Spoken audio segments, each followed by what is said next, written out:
ID কেবলের সাহায্যে hard ডিস্ককে মাদারবোর্ডের সাথে সংযোগ করব।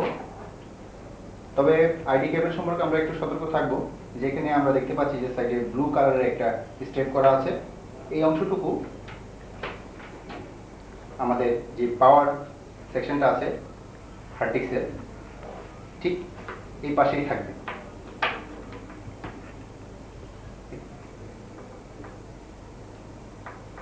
এই পাশে থাকবে এবং এটা যদি আপনি ঘুরিয়ে এভাবে উল্টো লাগান তাহলে কিন্তু আপনি এটা লাগাতে পারবেন না। আইডি কেবলের এক সাইডে আমরা একটা কালার শেড করা থাকে, এখানে একটা ব্লু কালার দেখতে পাচ্ছেন এবং অনেক আইডি কেবলে রেড শেডও করা থাকে। তবে ব্লু এবং রেড কোনো সমস্যা না, এই অংশটুকু হার্ড ডিস্কের পাওয়ার সেক্টরের সাথে যে সাইডটি থাকে ঠিক একই প্যারালাল সাইডে আমাদের এই অংশটুকু সংযোজন করতে হবে। এবং আপনি যদি কখনো ভুলও করেন যে ভুলে আপনি উল্টো সংযোজন করেছেন কেবলটি, কিন্তু পারবেন না, কারণ এখানে একটি পিন আছে, লক্ষ্য করবেন যে কেবলের, এবং হার্ড ডিস্কের পোর্টেও এই উপরে একটি পোর্ট থাকে। একই পোর্টে না হলে এটা আপনি ঢোকাতে পারবেন না। অথবা দেখবেন আপনি যে এই পিনগুলির মাঝের একটি পিন অংশ বাদ আছে, এই পিনটি যদি আপনি উল্টোভাবে দেন তাহলে কোনো রকম এটা বসবে না। ঠিক একই পয়েন্টে রাইট পয়েন্টটি তাকে বসাতে হবে। একইভাবে মাদারবোর্ডের সাথে অপর অংশটিকেও আপনার সংযোগ করতে হবে। আমরা দেখতে পাচ্ছি এখানে দুটি আইডি পোর্ট আছে, একটি মাস্টার পোর্ট প্রাইমারি আর একটি সেকেন্ডারি। আমরা আইডি প্রাইমারি পোর্টেই প্রথম হার্ড ডিস্ককে আমরা সংযোজন করব, কারণ আমাদের হার্ড ডিস্ক মাস্টার হিসাবে এটি ইউজ হবে। তা আসুন হার্ড ডিস্কটি আগে আমরা এর কাছে ফেলে দিয়ে স্ক্রু লাগিয়ে দিই।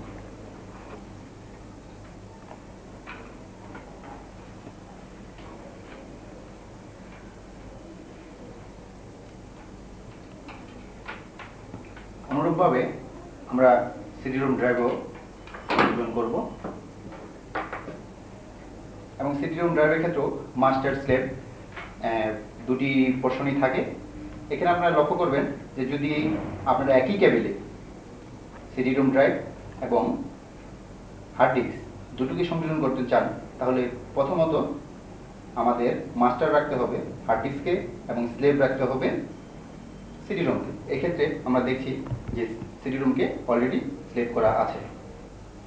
আমরা সিডি রোম ড্রাইভ একইভাবে সংযোজন করছি।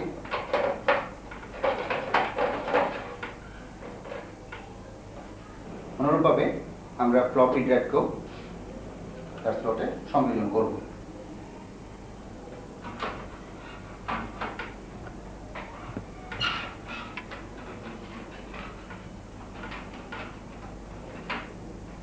এখন আমাদের হার্ড ডিস্ক, ফ্লপি ডিস্ক এবং সিডি রোম ড্রাইভ তিনটি সংযোজন হয়ে গেল।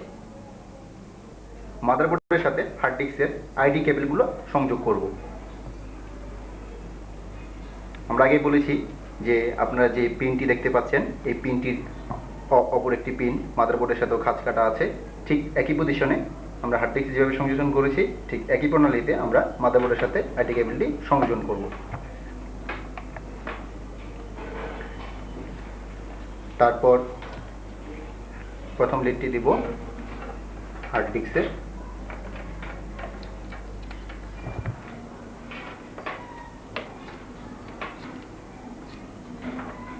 এবং দ্বিতীয়টি আমরা দিব সিডি রোমে।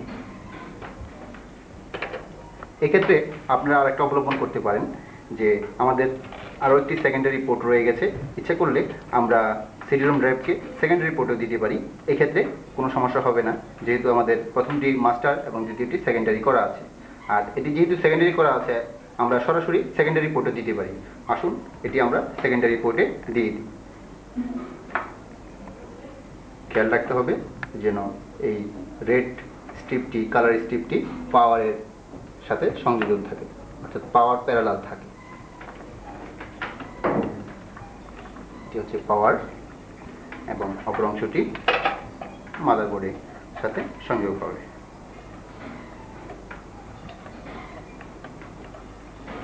দুটি পোর্টই আমরা ইউজ করলাম, একটি প্রাইমারি অপরটি সেকেন্ডারি। তারপরের স্টেপ হচ্ছে আমাদের ফ্লপি কানেক্টর। এটি হচ্ছে ফ্লপি আইডি। এই অংশটিও ঠিক হার্ড ডিস্কের মতোই এখানেও একটি স্টেপ করা আছে। এই স্টেপ অংশটুকুই আমরা মাদারবোর্ডের সাথে সংযোগ করব।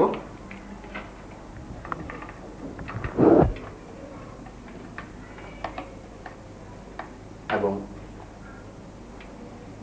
অপর অংশটি ফ্লপির সাথে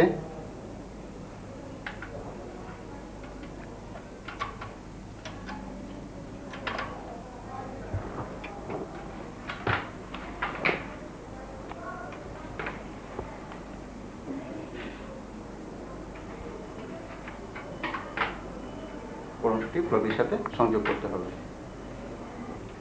এরপরে আমাদের যে স্টেপ পাওয়ার, আমরা আগে দেখেছিলাম যে বিভিন্ন পাওয়ার স্লটগুলি, এই অংশটি আমরা এই যে সকেটগুলো আছে এগুলো সিডি রোম ড্রাইভ এবং হার্ড ডিস্ক ড্রাইভের একই, আপনি প্রত্যেকটাতে একই জিনিস লাগাতে পারবেন, কিন্তু শুধু ফ্লপি ড্রাইভের ক্ষেত্রে একটু ভিন্ন। দেখতে পাচ্ছেন আপনারা এখানে 4 পিনের ছোট এবং এটা 4 পিনের বড়। তো আমরা আসুন পাওয়ার কেবলগুলো সংযোজন করি। এবং আপনারা লক্ষ্য করে থাকবেন যে পাওয়ার সকেটের মাথার একটি অংশ কার্ভ আছে এবং আরেকটি অংশ স্ট্রেট আছে। তো আপনি ইচ্ছা করলেই ভুল ঢোকাতে পারবেন না, কারণ আপনি এটার ভিতরের অংশটা দেখলে বুঝতে পারবেন যে কতটুকু কোনটা কার্ভের দিকে আছে এবং কোনটা স্ট্রেটের দিকে আছে। ঠিক সেম পয়েন্টে দিয়েই আপনি যখন দিবেন এটা সংযোগ হয়ে যাবে। এবং ফ্লপি ড্রাইভের ক্ষেত্রে একই রকম আমরা দেখতে পাচ্ছি যে ফ্লপি ড্রাইভের এই অংশটাতে পাওয়ার কানেক্টর এবং এটা হচ্ছে ফ্লপির কানেক্টর। এটা আমরা সুন্দরভাবে ফ্লপিতে দিয়ে দিব।